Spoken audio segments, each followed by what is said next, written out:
Now, anybody who knows me knows that I love cats. Look at my email, kittycats@att.net.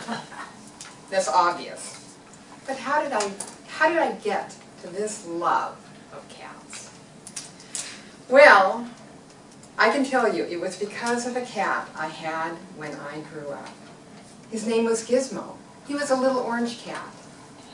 Gizmo was a cat nobody understood. Fellow Toastmasters, I would love to tell you the story of Gizmo and why and how he taught me what I learned that was so important to me about life. Now, when I was about 4, we got Gizmo.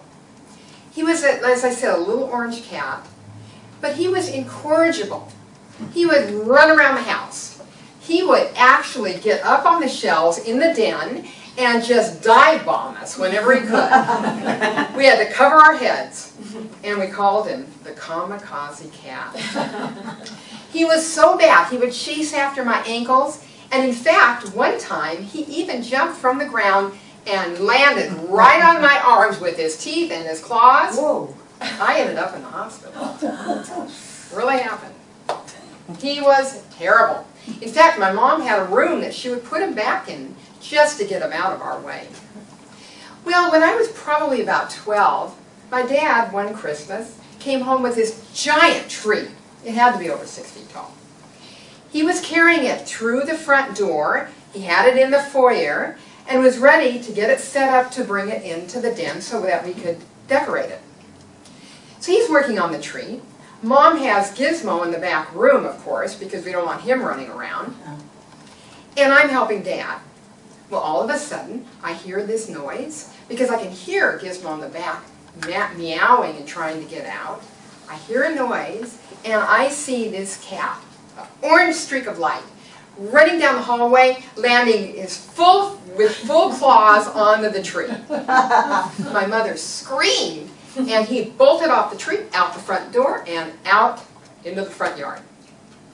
Now, we couldn't be bothered trying to track him down. We had to get this tree decorated. So we did. We decorated the tree and kind of forgot about him. After all, he was an indoor-outdoor cat, so he would spend part of the time outside. Well, that evening, no Gizmo came when we called him for dinner. We didn't think too much about it because we figured he's probably in somebody's backyard eating their dog food. But when the next morning came and no Gizmo, we started getting a little concerned. But again, he had done this before and he'd been gone for a day or so. But that evening, my mother was really concerned when he didn't come back when we called him for dinner. She said, "You kids," to my brother and I, "if he doesn't come back in the morning, we're going to have to put out notes or signs in the neighborhood." But the next morning, we didn't hear any scratching at the door. Gizmo didn't come back. My brother and I ran around the house, hurriedly got pieces of paper, and put his picture on all these papers and wrote our phone number. We ran out into the neighborhood and put up all these signs. And then we ran around the neighborhood calling, "Gizmo, Gizmo, where are you?" hoping someone would have found him. We even asked the neighbors if they knew where he was. Nobody had seen him. Nobody had seen this orange cat. Well, we came back dejected that day. But we figured somebody hopefully will call and say, "I have your little Gizmo, come and pick him up." But no one did. They didn't call the next day. They didn't call the next day. Even Christmas Eve, Christmas Day, no Gizmo. By the time Christmas was over, and it was a very sad time, we figured he was gone. Someone had either picked him up or had been hit by a car. And we gave up. Well, it must have been around the 30th of December. My brother was out in the backyard and he was shooting hoops, as he always did. He loved to play basketball. And as he was looking into the sun shooting a hoop, he thought he saw something orange behind him. And he looked. He saw this little ragamuffin limping up the driveway. Matted orange hair, crusty blood on him. Oh, shit.